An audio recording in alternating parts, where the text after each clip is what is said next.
welcome back to Urban Health and Fitness, and today we're talking about squatting and squat technique. And I've got Dylan here who's going to demonstrate how we squat effectively and what can influence why someone squats well and what you need to do if you want to start beginning squatting. So squatting is quite a primitive primal movement. We've been doing it for a long, long time. We've just decided to put weight on our back, so it does influence just what you need to do to make it effective. It involves large muscles, so your lower back, your bottom, which is your glute muscles, your quads, and your calves as well. So large muscle groups, so it can be a really effective strengthening exercise for most of your lower body. And again, it adds to kind of strengthening generally over 200 muscle groups when you start to do it. So we'll go into the technique. We're going to get Dylan here. There's three different squat techniques you could do. You could do a front squat, you could do a high bar squat behind your back, or a low bar squat. We're not going to go too much into it at the moment as to why someone would do one over the other. But Dylan's just going to back up now and put it high up on his shoulders. And there's three things that will influence what Dylan can do in terms of how well he can squat, and one of them is going to be his anatomy and structure. That will primarily influence how he's going to squat. Secondly is going to be his conditioning, how well he's strong enough to support the weight that he's going to do. And then thirdly is going to be the range of movement he's got at key structures and joints, funny enough. And two of them are going to be really how much range of movement he's got, his ankle and his hip. Those two are going to influence how he squats. So Dylan's he's barred up and he's popped a bar on the kind of the meaty part of his upper traps.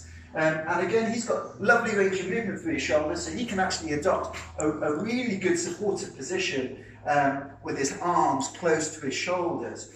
Some people will struggle with that and may have to take their arms slightly wider. As he comes down into the squat, he's going to demonstrate this beautifully for us. Squats back down, head and chest up, look at that, wonderful, and come back up again. Maybe we can have a look at that at the side, and you can start to see now what we're looking at. So Dylan can now, he's got a wonderful range of movement at his ankles, therefore his knees come forward, which is absolutely fine. At this point, it's different to a deadlift. The knees can flex forward over the ankle, therefore allowing that range of movement. And if you come back up again, Dylan actually, he's been training for years and years, and he knows how to move and how he has to specifically move. What he's done is he's adopted a slightly rotated out position for himself. What he's doing then is opening more of his hip up, and therefore keeping his lower back more upright. So if we go back down again for us, good, and then come back up again. You okay, Dylan? Yeah. Right, let's just change it up a little bit and see how it may influence depending on what position you're going to do. So I'm going to get Dylan to bring his feet together facing forwards, okay, slightly narrower, just a touch narrower, and again, same again for us, just squat back down again. Now, harder? Much harder. He doesn't like this, and you can see what's happening through his lower back and come back a bit.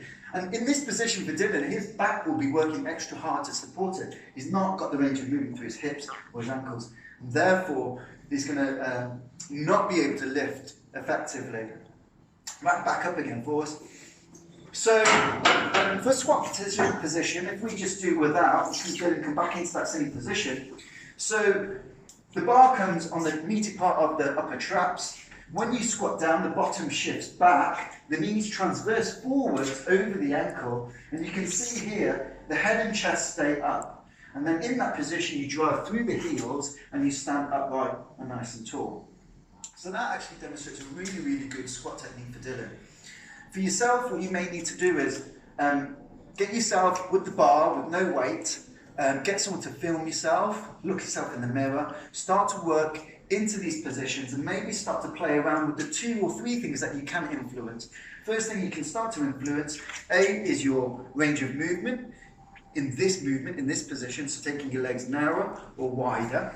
The other influencing thing you can do is start to rotate the hips and see how that feels. And then thirdly, you can have a little play around with what position you've got the bar on your arms and your shoulders with.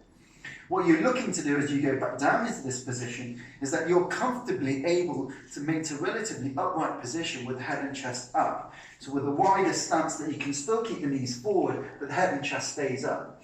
As soon as you're in a position where the head and chest are coming down, your hips are being the limiting factor.